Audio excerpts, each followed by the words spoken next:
Welcome to the Newsmaker Show. Kevin Doran here with you on this Thursday with my good friend, Dr. E. Christian Kopff. I like to drop names anyway. E. Christian Kopff, University of Colorado in Boulder. All-around smart guy, fluent in 5 languages, and a guy from whom we all learn every week. Stay tuned, folks. Next on News Talk, AM 1480 WLEA, The Newsmaker Show with Kevin Doran. Again today, as I did yesterday, I want to apologize for the tenor of my voice. I lost 30 pounds in my recent convalescence, and I've put back 6, but Spence Annabelle, Dr. Annabelle, tells me that until I get that weight back, my voice is just not going to be what it used to be. Chris. Here I am. We have to talk a little bit about the election, but I don't want to talk about the winners and the losers so much as the whole process. I want to talk about the process. And 40,000 illegal immigrants voted. I think they caught a lot of them, but the Democrats did manage to get them to vote. What was it like in Colorado? Now, you have a lot of, I'm sure, illegals out there. And Bob, what's his name? The guy ran for governor. I think he lost, huh? The governor? Yeah. Yeah. He lost, didn't he? Governor is Hickenlooper. He ran against the Republican Bob Beaupre. Hickenlooper is claiming victory almost certainly based on same-day registration by illegals. So Beaupre is refusing to concede because he thinks, everybody thinks, frankly, including the Democrats who support Hickenlooper, thinks that he won because of same-day registration by illegals. And, if we can get an investigation, which is very hard, as you know, when people control the offices of investigation, this election will be overturned because it's based upon illegals voting. It's really something. I interviewed Bob Beaupre some years ago. He had written a book, and I rather like the guy. Do you like him? He's a very likable person. He is basically solid. He is a businessman, and the Chamber of Commerce does influence him, but it doesn't determine him. Mm-hmm. That's a good way of putting it. And that may even be part of the reason for the problem we're seeing, because, as you know, our senatorial candidate, the Republican senatorial candidate, Cory Gardner, won by a substantial amount over Mark Udall, and which means the poor Udalls, don't have as many senators as a state does, which is a sad thing for that family, because they have the Arizona senator. Yeah.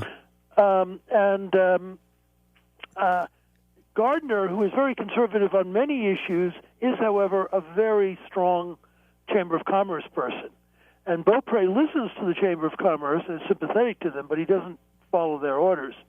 And that may be the difference between winning, 51 to 44 and just barely losing. But almost everybody thinks that the Hickenlooper quotes victory, end quotes, is bogus, that it's based upon illegal votes by illegal aliens voting, and they were allowed to register the day they voted, and there was no checking of who you were. Mm-hmm. Absolutely no checking. I really wish... It's illegal to vote illegally, of course, so you can prove you voted illegally. That's against the law. But nobody checked.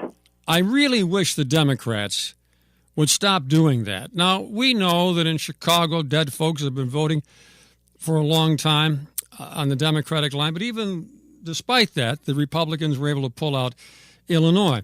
I heard a guy speak a couple of weeks ago. He said he was from Jersey, very Democrat state. I'm not picking on the Democrats, but they happen to be the crooks. In the last century, the century before that, the 19th century, it was Republicans pulling that same stuff. Absolutely, yeah. No, Republicans controlled many cities. Oh, sure. The machine was invented by Republicans, although it must be said it was perfected by the Democrats. Yeah.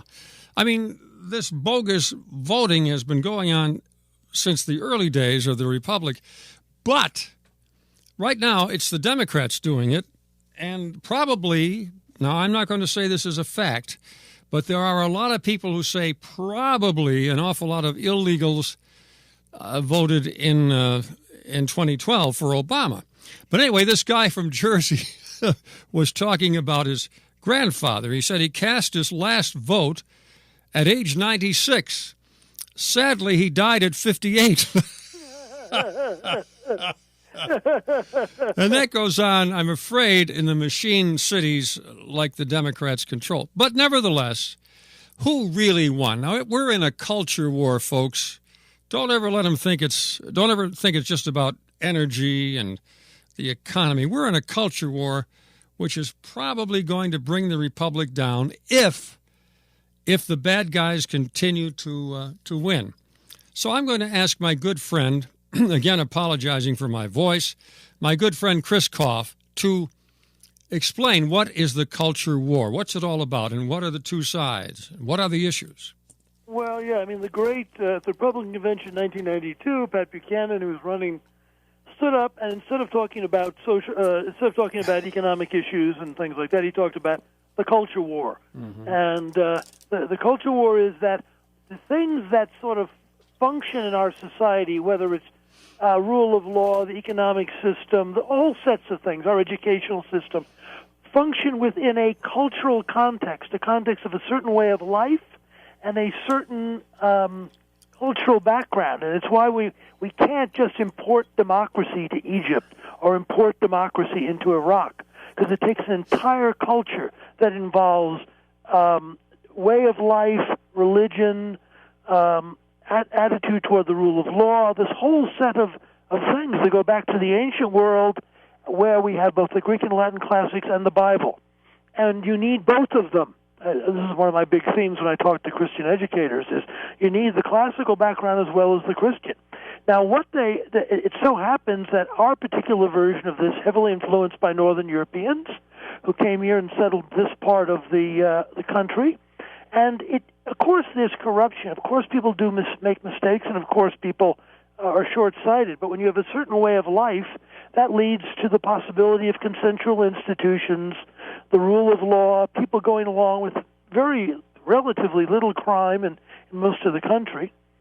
And what we're now seeing is a massive invasion of our country, both at the bottom by uneducated immigrants, but also at the top by what are called H-1B super educated people from India and Europe, who are coming in, who have no commitment to our way of life, no commitment to our national religion, and just want to get rich, just want to make money. Or, because in the case of the poor, they just want to make money. They're not going to get rich. But the guys on top, the guys in Silicon Valley, all the rest of them, these are people from abroad. And one of the things the election is about is the traditional American people trying to save their way of life by finding people who will defend that way of life, defend our religious institutions, and defend the rule of law, especially where immigration is concerned.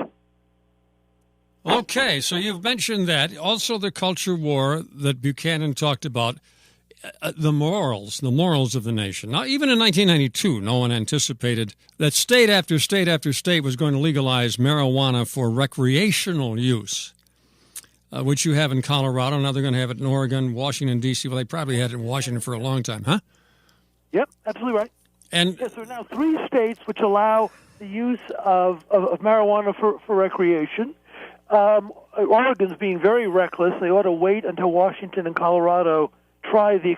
I'm in favor of the states as laboratories of democracy. Mm-hmm. I'm in favor of states experimenting. But then you have to wait and see how the experiment works out.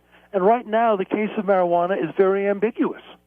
There are people who would have been harassed who now are able to go into their, basement or their living room and smoke marijuana if they want to, and they're not breaking the law. But the fact is, the laws aren't being enforced. People are doing it in public, which is against the law. There was much more selling and handing off to teenagers, which was bound to happen. I mean, so we're seeing, obviously, some positive aspects. There's some rise in tax income, but not the amount expected. And we are seeing a lot of public marijuana and teenage marijuana, which is a very negative side of this legalization. Well, it's going to come to New York. The governor has pushed through, and he does push through, Andrew Cuomo. He pushed through medical marijuana. Now, that's the first step. And I don't think anyone is so foolish as to think that they're not going to go to recreational. Well, I'm sorry, did you say something, Chris? As a stalking horse That's right. for legalizing marijuana. By the way, let me tell you a personal sidelight. A woman came in and said to my my daughter, the woman coming into, I don't know what she was doing with the kid, probably sign language, I don't know. Anyway, the woman says, my son was on Letterman last night. Oh, really, says my daughter. How did he happen to get there? Well, he was the driving force in legalizing marijuana in Colorado, at which point my daughter kept her mouth shut but said to herself, you must be very proud. You must be. We're going to take a break with Chris Kopff, and I'm going to shut up next time around and let Chris talk about, hey, where is God? Why did we kick God out of society? We talked about this a bit last week, kicking God out of this country, which we started to do in the 50s, and then it just steamrolled. Are we better off as a result? We'll be back in just a moment.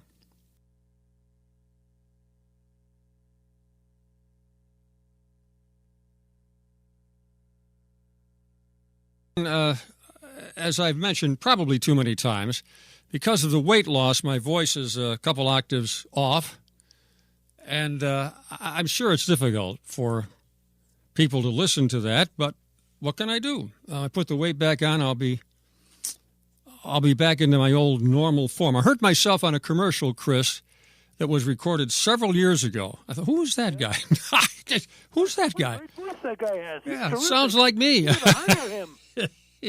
Okay, your ball, or the ball is in your court now. What have we suffered by kicking God out of society, which we clearly have? Yes, it is. It was a catastrophic decision. Let's bracket whether or not there is a God and religion is true. We know there are these professional atheists. The great majority of people believe in God. Even under the Soviet Union, polls showed that the majority believed in God. And the question is, this is the way human beings have grown up and developed. This is an essential part of almost every institution that we've developed. Newton was a Christian, in the history of science. Despite what they say about the founders, the majority of the 55 people who signed the Constitution believed in God and put it in their wills and put Jesus Christ in their wills. So we know that these people were serious. And it creates a way of life in which there is coherence, in which ethics and a feeling that there's more than just the physical is part of what you have. I was just reading a German Lutheran writer named Thielicke who was saying, you live in a world in which there is only the physical, and it is a reduced world. You live in a world in which God is alive, and your life is richer too. It is there's just it's a different kind of life, and a society needs it. Families need it. And families are ultimately the basis of any society surviving and going on. And this is something where by taking it out of public schools, by taking it out of our other public institutions, I have a friend who is a former minister who's been counseling the sick and the dying in hospitals. He just got let go by a new supervisor because he keeps bringing up God. And you're going, that's what people need at that time. That's what human beings have needed as far back as we can trace them, however you trace them, and we still need it today. We need to hear that there's sense in the world, that ultimately the injustices will be answered, and that there's a reason why the world makes sense when we see it make sense, and it still makes sense even when we don't understand it. And that makes a free way of life possible. And our country has been based on that from its beginning, and losing that is causing things to collapse, and we see it collapsing right in front of us. What was it Augustine said? My heart is troubled. What was it he said? Yes, my heart is troubled and unquiet until it find its rest in thee. Right, meaning God. Yeah. Meaning God. And Augustine was. His Confessions is a prayer to God or a talking to God. And he says, my life has been a mess. I've done a lot of wrong things, but God, you made sense. And once I accepted you, it made sense. Yeah, Augustine had lived a rather raucous life. By the way, very successful contemporary American life. He had a good education. He moved to Italy, immigrated to the center of power and wealth, and rose high in both academic and court circles. He had a girlfriend but didn't marry her. They had a kid, the whole thing we do nowadays. And then he came to God, and it's partly because his mother prayed for him. Mother was a Christian and prayed for him all the time. And he eventually, learned to accept that even though it looks like a limitation, even though it looks like you're taking away success and all the other things we want, that in fact you lead a richer life. And almost every single thing we read by him, and we still read books he wrote in the 4th century A.D., his Confessions, his City of God, that came after his life started to make sense because he accepted God. Chris, you always say everything so much better than I could, but then again, you're a lot smarter than I am. Nevertheless, I'm able to stay in the ballpark as long as I've got the questions. Some people say, gee, you must know a lot to be able to talk to those guys. I said, no, I just know the questions. I don't have to know the answers, just the questions. Hey, listen, Chris, wonderful talking with you. Always is. I didn't know about the Hickenlooper Beaupre. Is that his name, Beaupre? Yeah, Beaupre. Yes, yeah. Beaupre. Battle out there, and the illegals put Hickenlooper over the top. By the way, how many Hickenloopers have we had in our history who've been national politicians? And Udalls, are those Udalls all related? They're all related. It's really something. It's they've moved west. By the way, they used to be Easters. They've moved west. They're all in the West now. They get themselves elected first to the House and then to the Senate. Oh. I mean, they're everywhere. This is part of the secret aristocracy of our country. Except once you become a senator, it's not a secret anymore. Wow. Now, weren't they Mormons from Utah and Arizona originally? They did also come from Utah, but I don't know they're Mormons. I assume they were because they're in Utah, but I don't know that. Uh-huh. That's something I'm not sure of. There has been a Udall. They're all Democrats, too. There's been a Udall in national politics and state politics as far back as I can remember. Yeah, that's right. And our memory goes back practically to the founding. Yeah. There's a famous article I read many, many years ago by one of the Udalls who was a friend of Jack Kennedy. And when Jack became the president, Udall was in his office with some other guys. And, quite taken. I'm in the Oval Office with the President of the United States. And Kennedy said something. I don't even know what it was. Doesn't matter. And somebody in the room said, oh, Jack, you're full of blank. You fill in the blanks. And Udall was stunned that someone would say that to the president. But then he wrote, this guy's probably long dead, this Udall. He finally wrote, he said, that's a good thing that someone can stand up to the president and say you're full of blank. And I've never forgotten that. I thought that's true. Probably the only ones that dare to do it are the wives and the fathers and uncles. That's it for now. Stay tuned for news and information. Chris Kopff, God willing, will be back with us next week. He's always entertaining and always informative. And again, please bear with me. Another 22 or 3 pounds, and I'm going to sound like the old guy. All right. Thanks, folks. News next.